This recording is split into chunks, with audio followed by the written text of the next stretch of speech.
Moffitt, board members, Grambling family and friends, good morning. My name is Charles Scott. I am today president of the Monroe Washita Alumni Chapter in Monroe, Louisiana. I want to thank the board for bringing this process to the campus of Grambling State University. This is our time to share our thoughts with you on the qualities we're looking for in our next president. When I think presidential search, I think of my Grambling president, Ralph Waldo Emerson Jones, Prez, as we called him. Prez loved Grambling. He was passionate about the university, the faculty, and the students. He truly cared about the success of all his students, and he was committed to the mission of the university. He worked and lived our motto, Grambling State University, where everybody is somebody. With that as a backdrop, our next president, in addition to the stated position qualifications, should be a visionary. That is, the ability to dream of the future of Grambling State University and then put together a team to execute and fund the dream. Should be a team builder and leader, works collaboratively with the faculty, boards, community, state leadership, and alumni for the success and betterment of the university. The educational philosophy should be one that supports excellence in teaching, learning, research, academic integrity, and retaining and graduating students. Should have a business background, specifically experience in the budgetary process to help ensure that our dear old school gets her fair share of available funds. Should have access to the 2010 report card developed by interim president Dr. Poe. I think the report card provides a great beginning for our next president.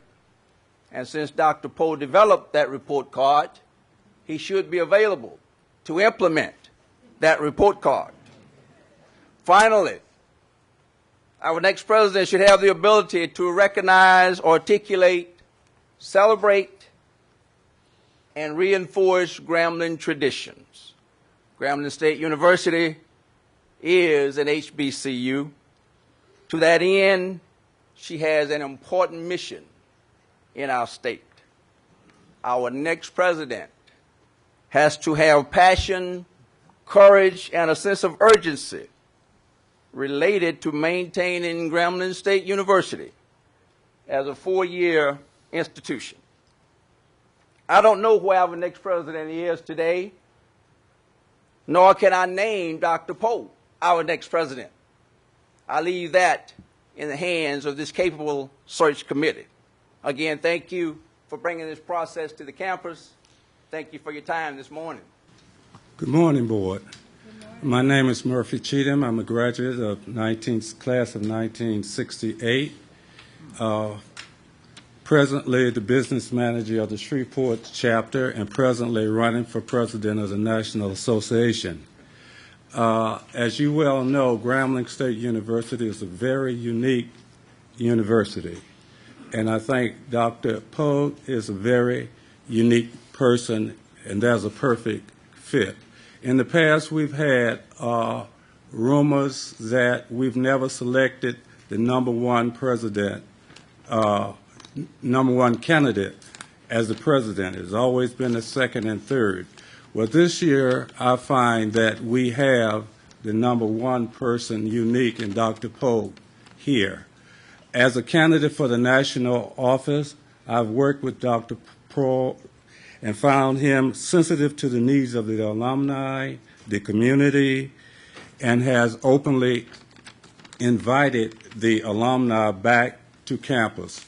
So I also request that you have a person from the National Association on the selection committee.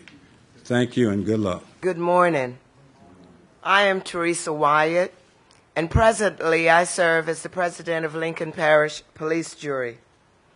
Grambling is a vital part of Lincoln Parish's economy, diversity, and educated workforce.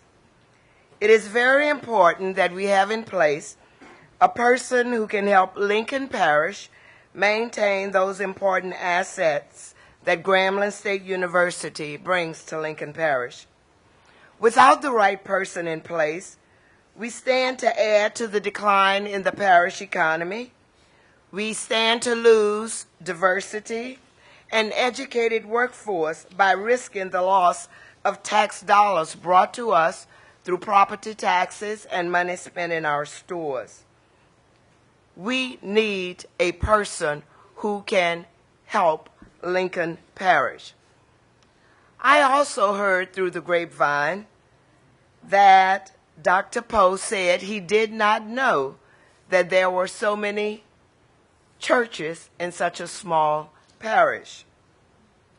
He knows that for a fact because Dr. Poe has spent many Sundays, Wednesdays, Saturdays, and so forth visiting those churches. Dr. Poe knows that you must know the people that you serve. You must know how your people spend tax dollars. You must know how they spend their time in order to teach them that you can go any place you want to once you leave Grambling. Dr. Poe knows this community. He's ready to serve, and we know that he will serve us well. Thank you. Good morning. I am Barbara McIntyre and the president of the Greater Grambling Chamber of Commerce. I greet you this morning, and as the president of the chamber and our members, we are wholeheartedly in support of Dr. Pogue. I met Dr. Pogue in December of last year at a function that was sponsored by the Student Government Association. And what struck me because of that was that it was a student-organized affair. I had not met Dr. Pogue before. He came in. Everyone was excited. Everyone was taking pictures with him. I said, who is this man? That all the students are all around like this. It was an absolute change from what had gone on before. And I knew that this was a situation where the students were behind this particular person and that he had their heart as well. I grew up on this campus. My mother, Mary Flanoy, worked in the home economics department when there was Prez. And Prez understood the town and gown relationship that was there. Dr. Pogue understands the town and gown relationship as well. He opened the campus up as we were having the Eddie G. Robinson affairs, and we were having the grand opening. And working with Coach Ellis, I know he knows how important it was that we have the response and the support of the president of the university, because we could not have done it without him. And he was essential in doing that. As we prepare for Juneteenth, he has done likewise. He has told us that he is willing to work with us, which is a city event, as far as that's concerned, to be able to use the facilities as well. In working with the chamber, as we get investors who are coming in, and they're looking for strong leadership here, because someone who's willing to come into our community, invest dollars, and there's jobs also, they have to know that there's a stable government and there's a stable university as well. I think Dr. Pogue understands that.